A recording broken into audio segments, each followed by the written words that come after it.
दोस्तों, पहला प्रश्न है, एशिया की रोशनी किसे कहा जाता है। क्वेश्चन है, एशिया की रोशनी किसे कहा जाता है। तो इसका सही जवाब है option B, Gautam Buddha. Asia की रोशनी गौतम बुद्ध को कहा जाता है। अगला सवाल है, किस गुप्तकालीन शासक को कविराज कहा जाता है।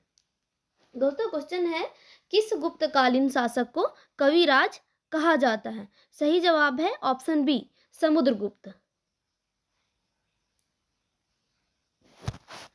अगला सवाल है, विक्रम संवत कब प्रारंभ हुआ था।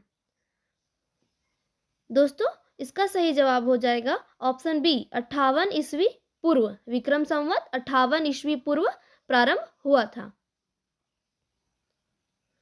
अगला सवाल है, एनटीपीसी संयंत्रों में कौन सा गैस आधारित नहीं है। एनटीपीसी संयंत्रों में कौन सा गैस आधारित नहीं है। तो इसका सही जवाब है ऑप्शन डी, टांडा। अगला सवाल है, राष्ट्रीय किसान आयोग का गठन कब किया गया था। राष्ट्रीय किसान आयोग का गठन कब किया गया था। तो दोस्तों, इसका सही जवाब है ऑप्शन डी, जनवरी 2004। राष्ट्रीय किसान आयोग का गठन जनवरी 2004 में किया गया था। अगला सवाल है, द्वितीय पंचवर्षीय योजना का प्रारूप किसने तैयार किया था। द्वितीय पंचवर्षीय योजना का प्रारूप पीसी महालनोबिस ने तैयार किया था। इसलिए इस सवाल का सही जवाब है ऑप्शन सी। अगला सवाल है, पृथ्वी के पटल में सल्फर की मात्रा कितनी होती है। पृथ्वी के पटल में सल्फर की मात्रा कितनी होती है। तो दोस्तों, इसका सही जवाब है ऑप्शन डी, 0.05%। पृथ्वी के पटल में सल्फर की मात्रा 0.05% होती है। अगला सवाल है, आवर्त सारणी में शून्य वर्ग में कितने तत्व हैं। शून्य वर्ग में कितने तत्व हैं। तो दोस्तों, इसका सही जवाब होगा ऑप्शन ए, 6। आवर्त सारणी में शून्य वर्ग में 6 तत्व हैं। अगला सवाल है, डायनामाइट का आविष्कार कब हुआ था। सही जवाब है ऑप्शन सी, 1867। डायनामाइट का आविष्कार 1867 ईस्वी में हुआ था। अगला सवाल है, पोलोनियम के सर्वाधिक समस्थानिक कितने होते हैं। तो दोस्तों, इसका सही जवाब हो जाएगा ऑप्शन सी, 27। पोलोनियम के सर्वाधिक समस्थानिक 27 होते हैं। अगला सवाल है, आभूषण बनाने के लिए कितने कैरेट सोने का प्रयोग किया जाता है। दोस्तों, अगर आप लोग मेरे चैनल पर नए हैं तो प्लीज़ मेरे चैनल को सब्सक्राइब करें और वीडियो अच्छी लगी तो लाइक भी करें। तो दोस्तों, सवाल है, आभूषण बनाने के लिए कितने कैरेट सोने का प्रयोग किया जाता है। तो सही जवाब हो जाएगा ऑप्शन डी, 22 कैरेट।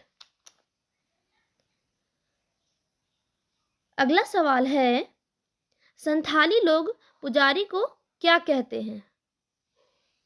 संथाली लोग पुजारी को नायक कहते हैं। इसलिए इस सवाल का सही जवाब हो जाएगा ऑप्शन ए, नायक।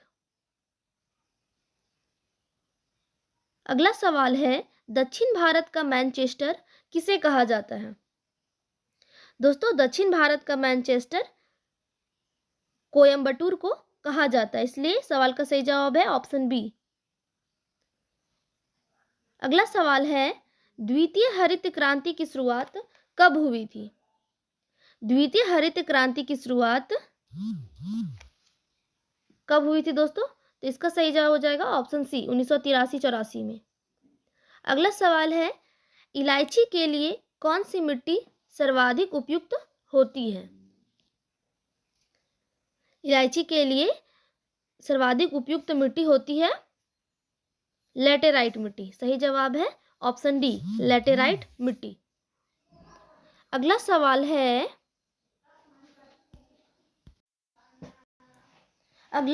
है, माउंट एवरेस्ट दिवस कब मनाया जाता है। दोस्तों, माउंट एवरेस्ट दिवस 29 मई को मनाया जाता है। इसलिए इसका सही जवाब है ऑप्शन सी। अगला सवाल है, उस्ताद बिंदु खान का संबंध किससे है? दोस्तों सही जवाब हो जाएगा ऑप्शन बी, सारंगी। उस्ताद बिंदु खान का संबंध है सारंगी से। अगला सवाल है, रमन अनुसंधान संस्थान कहाँ स्थित है? दोस्तों अगर आप लोग मेरे चैनल पर नए हैं तो प्लीज़ सब्सक्राइब करें। रमन अनुसंधान संस्थान कहाँ स्थित है? ये सवाल बहुत ही महत्वपूर्ण है, इसलिए सही जवाब है ऑप्शन ए, बेंगलुरु। अगला सवाल है, यूनिवार्ता किस देश की समाचार एजेंसी है? यूनिवार्ता किस देश की समाचार एजेंसी है? सही जवाब है ऑप्शन सी, भारत। यूनिवार्ता भारत की समाचार एजेंसी है।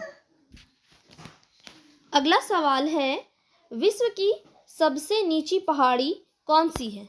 दोस्तों विश्व की सबसे नीची पहाड़ी कौन सी है? सही जवाब है ऑप्शन ए, बुकिट टॉम्सन।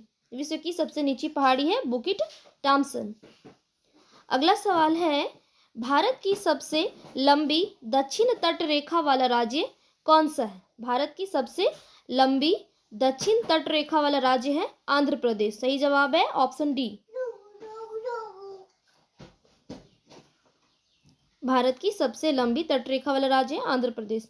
अगला सवाल है, भूपेन हजारिका पुल की लंबाई कितनी है? भूपेन हजारिका पुल की लंबाई कितनी है? सही जवाब है 9.15 किलोमीटर। सही जवाब है ऑप्शन बी।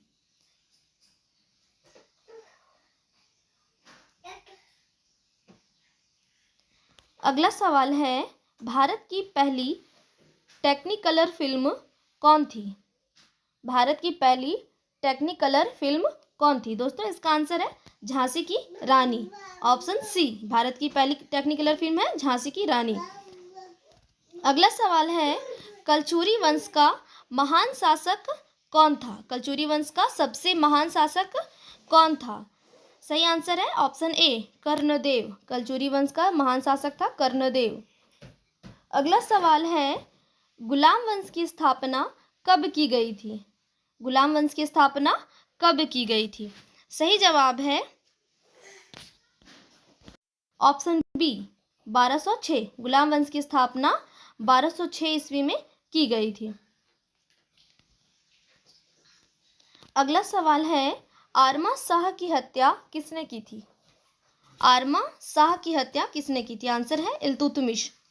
Option C. अगला सवाल है, फिरोज तुगलक ने कितने बड़े नहरे का निर्माण करवाया था? फिरोज तुगलक ने कितने बड़े नहरे का निर्माण करवाया था? सही जवाब है ऑप्शन ए, 5। फिरोज तुगलक ने 5 नहरों का निर्माण करवाया था। अगला सवाल है, सिख धर्म के संस्थापक कौन थे? सही जवाब है ऑप्शन ए, गुरु गोविंद सिंह। सिख धर्म के संस्थापक कौन थे? Option C, Guru Nanak. सिख धर्म के संस्थापक थे गुरु नानक। अगला सवाल है, तुलुक वंश का अंतिम शासक कौन था? तुलुक वंश का अंतिम शासक कौन था? सही जवाब है ऑप्शन सी, सदाशिव। अगला सवाल है, जहाज महल का निर्माण किसने करवाया था? जहाज महल का निर्माण किसने करवाया था?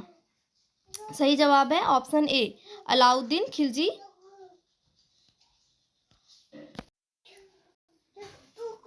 दोस्तों सवाल है, जहाज महल का निर्माण किसने करवाया था?